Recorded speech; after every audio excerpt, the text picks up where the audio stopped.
All right, number one, pre-delivery. You're probably really focused on price, maybe financing, maybe bundling implements in with your purchase, but you should also take a look at service bulletins. Anything that pre-delivery, the dealer should be taking a look at, because the last thing you want is to have your tractor for 5 or 10 hours and then have to take it in for a known service bulletin, something that easily could have been checked pre-delivery. So definitely do that. And also ask your dealer if they're going to change the fluids prior to you taking delivery, in case that tractor's been sitting on the lot for a year or more. In the case of the Massey, they call for changing fluids annually, regardless of hours. So that's something you're going to want the dealer to take a look at potentially. And another advantage to them doing that is they'll break the seal.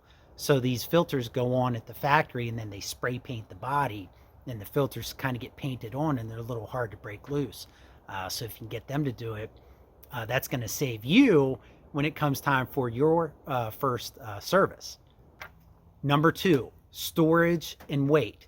And I'm going to start here with read your manual. I'll come back to that later in the video, but a lot of this information is in the manual. There are so many people who post questions online, and this is more of a broader commentary on forums these days, I guess, but people posting questions when the answer is right in front of them in their manual. So definitely look there for weights, look there for dimensions. If you don't see a weight or dimension, like in the case of the Massey, the weight of the bucket is printed on the bucket. The weight of the loader arms is printed on the loader arms. So you can also look there for that information. And then think about storage. You can see in the background here, I have this lean-to I built to house my implements, keeps them out of the weather. So that's something else you're going to want to think about pre-delivery. You might not actually have to do something about it pre-delivery, but it's something you're going to want to think about pre-delivery. Number three, take a video of your tractor. Day one, when that thing lands on your property, get your phone out and take a detailed video, moving the camera slowly, of the entire tractor, under the hood, crawl underneath the tractor, do it all. And the reason you're doing that is because at some point down the road, something's going to come loose, or you're going to break something, or you're going to think you broke something, and you're maybe not going to know what right looks like. And you're going to be able to go back and reference that video. I've done it dozens of times already. So definitely do that. Number four, do your regular checks regularly. Don't put it off. Check your oil, check your hydraulic fluid level, check your torques, check your air filter, do all that per the manual or even more often, because you're going to find issues. And I'll tell you two things. I've had mice store acorns in air filter housing. Fortunately, they can't get to the air filter because there's a metal mesh covering it. But I've had that. And I've also had loader mount bolts come loose. Not hand loose, but maybe 3/4 of a turn loose.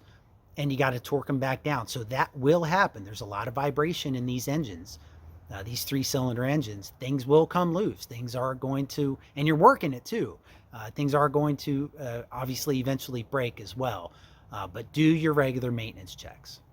And then a check specific to the Massey is make sure the vent hole in the cap covering your hydraulic fluid fill hole, make sure that vent hole is open so it can breathe. And I'll include a picture here to show you that. I didn't know it was there until I heard someone read about it or talk about it online. Number five, don't grind those gears. So when you do that first hydraulic fluid change, the suction filter on the Massey, there's going to be metal particles, okay? But I think that's made worse if you're grinding the gears. And the way you do it with the Massey is, to start the Massey, you've got to be in neutral. And then when you're ready to go, of course, you have to put it into high or low. If you forget that and you mash down on the hydrostatics pedal, you spin those gears up.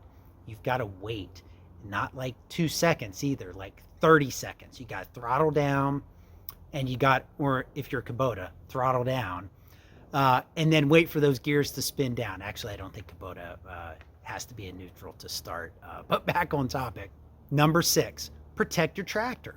So in the case of the Massey, the lights on the ROPS are mounted on the outside. Everybody breaks them off. So they either take them off completely if you're not going to operate on road, or they turn them to the inside to protect them.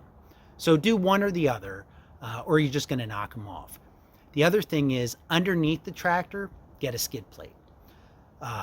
Again, at least in the case of the Massey, there's a hydraulic filter that sticks out underneath there. And yes, there's a guard that comes from the factory, but you need the full skid plate, because if you knock that thing off, break it off, you're going to wish you had a skid plate. So get the retail rims, Sentinel. I'll put a link in the description here for that.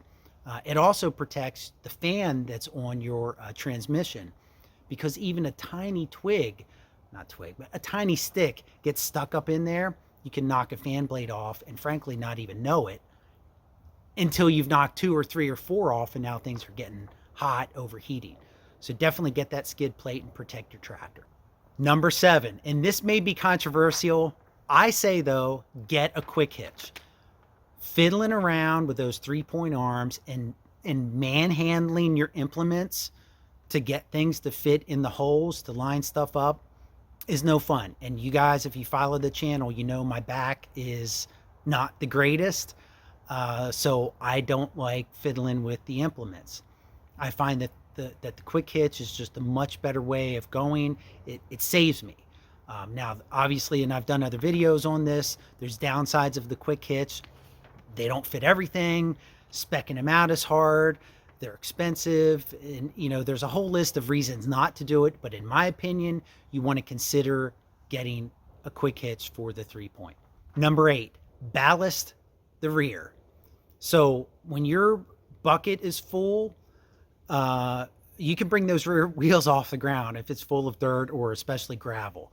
And especially if you get on a little bit of an incline, it's not safe.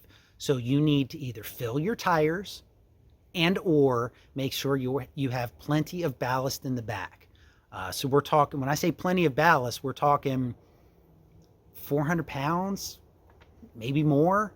I've got my tires filled and I run about, I think I'm 390, maybe 380 pounds of ballast weight in the back.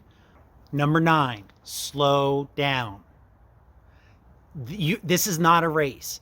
And when you get going fast, that's when you make mistakes. And mistakes can cost you on these tractors. They're small, but they're powerful. You can push them beyond their capacities. You can load more weight, lift more weight, do more with these collectively between the front and the rear than the tractor is actually capable or spec'd out to handle. So you've got to operate safely, and you're going to know when you're on the edge. And when you're there, you need to slow down and take your time. Number 10, read your manual. There is a ton of information in the manual. You don't have to go to Facebook or YouTube to answer every single question. I see it time and again on Facebook, people asking the same questions over and over, and they're new tractor owners, and they're things that they really just needed to read their manual to find out. They're not like special, unique questions. So I got a couple of examples here too, but I'll wrap up just on the topic of reading the manual by saying also, in my opinion, you should buy the service manual, because you want to know a little bit more about your tractor than just the basics that are covered in the operator's manual. If $30, $50, $80, whatever it is, buy the service manual. So what are you going to find in the manual? You're going to find answers to things like, what do you do when you park your tractor? The answer is relieve the pressure on the hydraulics. What RPM should I be operating at? What are glow plugs? How does that work? Because the key functions are a little bit different on different tractors. It's all in the manual.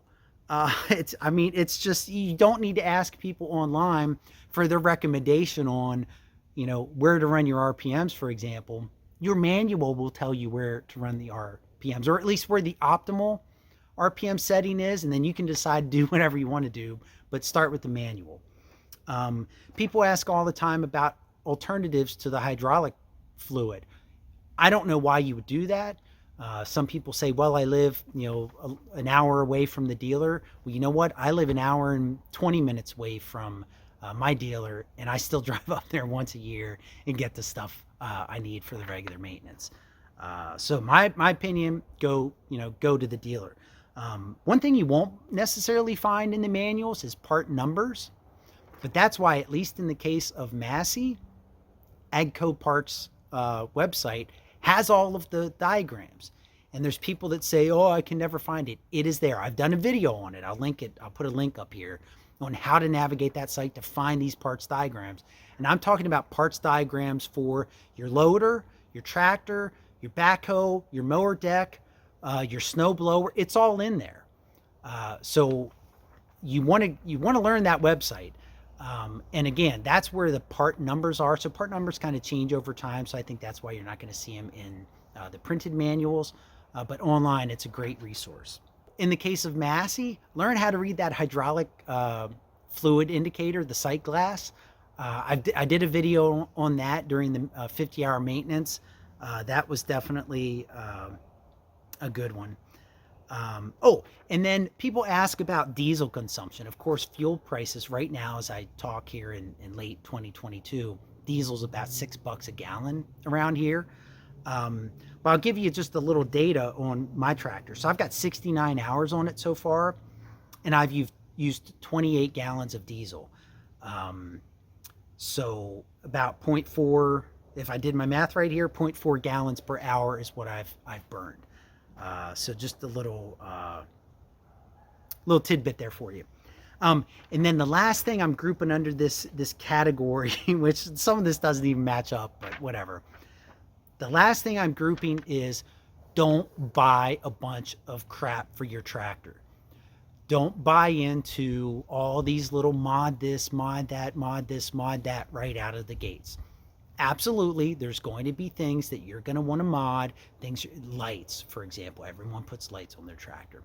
There's things you're going to want to do, but don't jump the gun and buy everything. Don't jump the gun and do something sort of half good. Take your time, get a couple hours under your belt, get 5 or 10 hours under your belt so you better know which mods are worth it. Now, unless you just like spending money. If you're okay spending $50, $100, $200, $300 and then saying, oh, well, I didn't really need that, then go for it.